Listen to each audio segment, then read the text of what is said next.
are you a Hillary Clinton supporter? I sure am. What about Donald Trump? Next. No, you don't support Donald Trump, nah, not so much. I feel cold towards Donald Trump. You wouldn't support Donald Trump? No. Okay, and would you support Hillary Clinton's plan to cut the corporate tax rate from 35% to 15%? I think that's a good idea. Do you support Hillary's plan to eliminate the estate tax? Yes, I do support that. Do you support her plan to eliminate taxes for those who make less than $25,000 a year? I would support that, yes. Do you support her plan to eliminate the alternative minimum tax?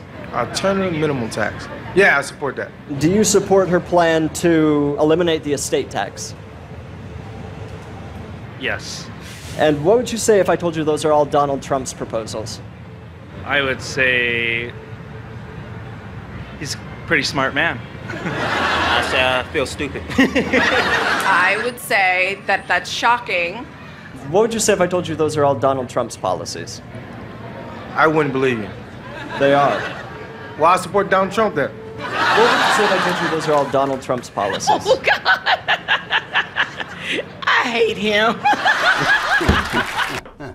That's really Not good. a personality That was contest the or truth. anything. was Welcome really back good. to Daily Wrap.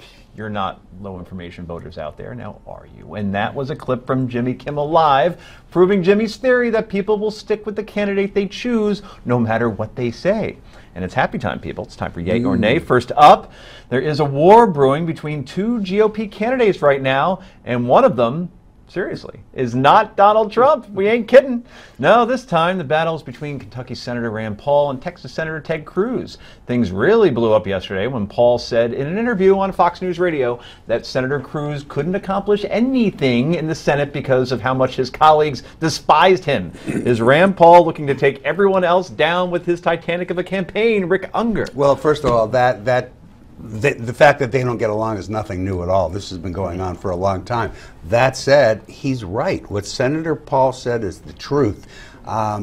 Nobody in the Senate does like Ted Cruz, and he can't accomplish anything in the Senate because he is. You would expect him to alienate Democrats. He has alienated so many senators on his side of the aisle that he's a pariah at this point. Wow. What do you think, Bill? Well, I think Rand Paul is definitely trying to engage in a fight with Ted Cruz, but it's humorous to me because these are two single-digit campaigns trying to No, I think he was just telling the truth because he was. Yeah. So I would say Rand who? Because he's really disappeared, so he probably is, to Bill's point. I think the Senate at its best is actually why Cruz doesn't play. Well, I don't think he's despised or hated, but it is more pragmatic and less dominated by doctrine and dogma. And Cruz has staked out a position in the Senate that reads much more like a congressman. Can I ask a general question, but you only have 10 seconds to answer Can it? I come back on that real quick? Yeah.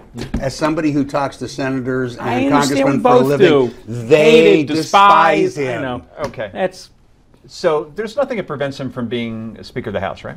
Because you don't have to be a member of Anybody Congress. can be Speaker of the he House. absolutely I can think that would be. be the perfect job for him. Oh my I God. think he'd love that. Ooh, boom.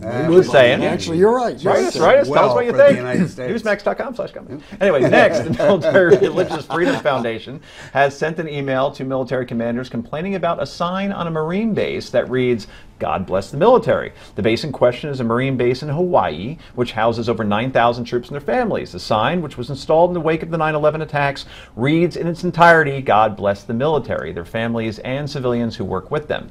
MRFF's founder, Mikey Weinstein, said that they had received at least 23 complaints about the sign, which they call unconstitutional violation of the separation of church and state. Is this a violation of the Constitution, Rick Unger, yea or nay? I'm not sure. My inclination is no, but I have to tell you, there's absolutely nothing about that sign that troubles me at all. Interesting. No, it's not a violation of the Constitution in any sort of. It's a blessing. It doesn't. There's no violation. Mikey Weinstein has occasionally picked a good fight, but there's never a fight he likes to miss, and this is one he should have checked out on. Very good. Okay. Well, I'm afraid that's all for tonight. What do you think of What? Kim Davis, by the way, meeting with the Pope quickly? Not surprising, and I think it would have been interesting if the Pope or the Vatican had proactively announced the meeting and why they were having it. Okay. Final word?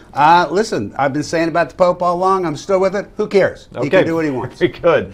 Well, thank you, panel. We appreciate you being here tonight. And on behalf of Rick Unger and the rest of our staff, thank you for joining us tonight. The Steve Malzberg Show. That's next.